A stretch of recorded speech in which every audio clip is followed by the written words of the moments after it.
YCP అధినేత జగన్ చేపట్టిన పరామర్శ యాత్ర రాజకీయ డ్రామాగా మారిందని హోంమంత్రి అనిత విమర్శించారు.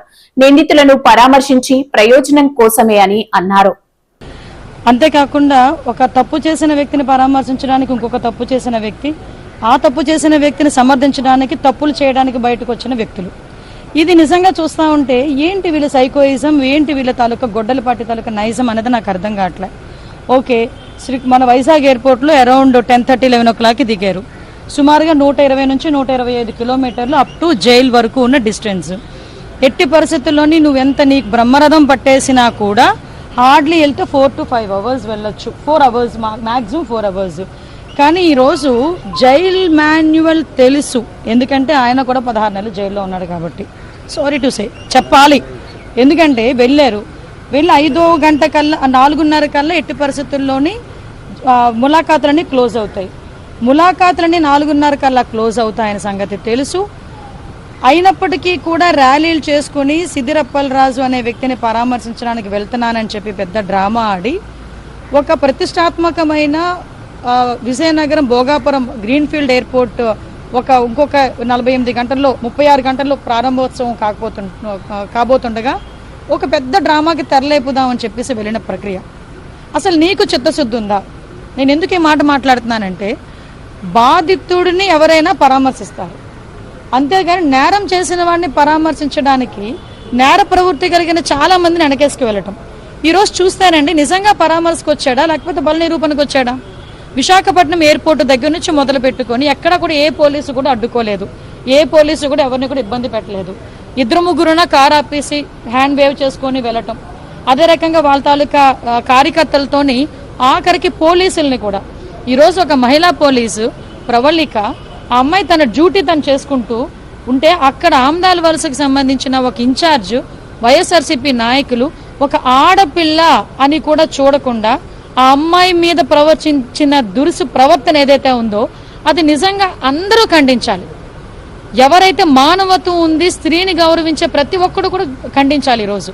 ఎందుకంటే ఆ అమ్మాయి తన డ్యూటీ తను చేసుకుంటా ఉంటే ఆ అమ్మాయిని అబ్స్ట్రాక్ట్ చేయటమే కాకుండా, పాప మహిళా ఎస్ఐని అబ్స్ట్రాక్ట్ చేయటమే కాకుండా ఎక్కడ పడితే అక్కడ చేతులేసి చేతులతో పాటు ఆ అమ్మాయిని తొయ్యటం. ఏమంటే నిజంగా ఒక ఆడబిడ్డ ముందుకు వస్తేనే 1 నిమిషం వెనక్కి జరుగుతాం, అది ఒక సంప్రదాయం, అది అమ్మాయికి ఇచ్చే గౌరవం, స్త్రీకి ఇచ్చే గౌరవం మన భారతదేశంలో.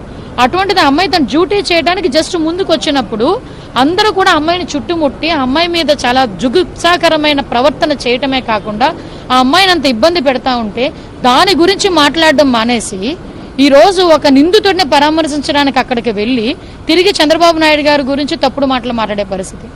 అసలు పరామర్శ చేయడానికి నిజంగా నీకు చిత్తశుద్ధి ఉంటే హాస్పిటల్లో ఇబ్బంది, వాళ్ళ సిస్టర్ ఉంది, వాళ్ళ సిస్టర్ని పరామర్శించడానికి అతనికి కనీసం టైం ఉండదు.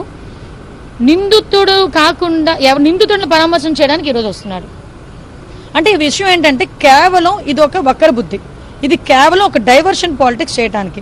నిజంగా సిద్దిరప్పలరాజు కుటుంబాన్ని, సిద్దిరప్పలరాజుని ఆ ములాఖాతులో నిజంగా కలవాలి అనుకుంటే కనుక ఇన్ టైంలో వెళ్ళాలి కదండి, ఇన్ టైంలో వెళ్ళాలి కదా. 4:30 అతనికి యాక్చువల్గా ఇచ్చిన టైం 2 to 3, అతనికి యాక్చువల్గా ఇచ్చిన టైం 2 to 3 అయినా కూడా 4:30 వరకు జైలు ఇన్స్ట్రక్షన్స్ ప్రకారం 4:30 వరకు అలౌ చేస్తారు. అయినా కూడా ఆ టైంలో కూడా వెళ్ళా. 5 o'clock వరకు వెళ్ళా. 5:30కి బ్యారక్స్ అన్ని క్లోజ్ అవుతాయని తెలియదా ఆయనకి? ఏ జైల్లోనైనా నామ్స్ ప్రకారం 5:30కి బ్యారక్స్ అన్ని క్లోజ్ అవుతాయి కదా, ఆ మాత్రం తెలియదా? అంటే ఏంటి, అక్కడ మళ్ళీ తిరిగి గవర్నమెంట్ని బ్లేమ్ చేసేదానికి ఒక పన్నున ఒక కుట్ర. అంటే ఓవరాల్గా మీరు ఒక ఫస్ట్ స్టార్టింగ్ ఎపిసోడ్ నుంచి ఇప్పటి వరకు కూడా మనం చూసుకుంటే అతనే హిట్ అండ్ రన్ వెళ్ళిపోయింది. తర్వాత ఆ నిందితుడు ఎవరైతే ఉన్నారో వాళ్ళ అబ్బాయి యాక్సిడెంటే చేశాడు, నువ్వు అన్నట్టు యాక్సిడెంటే చేసినప్పుడు అది తప్పు కాబట్టి పోలీసులకు లొంగిపోవచ్చు కదా. తర్వాత ఏం జరగాలని జరుగుతుంది కదా.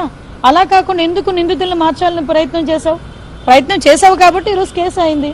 అతన్ని రిమాండ్కి పంపించారు. అదే సేమ్ టైం సిద్దిరప్పలరాజుని కూడా రిమాండ్కి పంపించారు. ఏంటి నేను చెప్తున్నా, అందరూ కష్టపడి చదివిన వాళ్ళే. సిద్దిరప్పలరాజు ఒక్కడే కష్టపడి డాక్టర్ అవ్వలే, డాక్టర్ సుధాకర్ గారు కూడా అంతే కష్టపడి చదువుకొని డాక్టర్ పొజిషన్లో ఉండి మీ చేత అనకూడదు కానీ చంపించబడ్డారు అని నేను చెప్తా. ఎందుకంటే ఆ రోజు అదే డాక్టర్ బాగా చదువుకొని బయటకు వచ్చిన డాక్టర్ కేవలం మాస్క్ అడిగిన పాపానికి నడి రోడ్డు మీద చొక్కా ఇప్పి కొట్టిన సందర్భం కూడా గుర్తు చేసుకోవాలి జగన్మోహన్ రెడ్డి. అతని చావుకు కారణమైన వైఎస్ఆర్సీపీ నాయకులందరూ కూడా గుర్తు చేసుకోవాలి. ఈరోజు సిద్దిరప్పల రాజు గురించి మీరు అంత కన్సర్న్ తీసుకుంటున్నారు. Of course me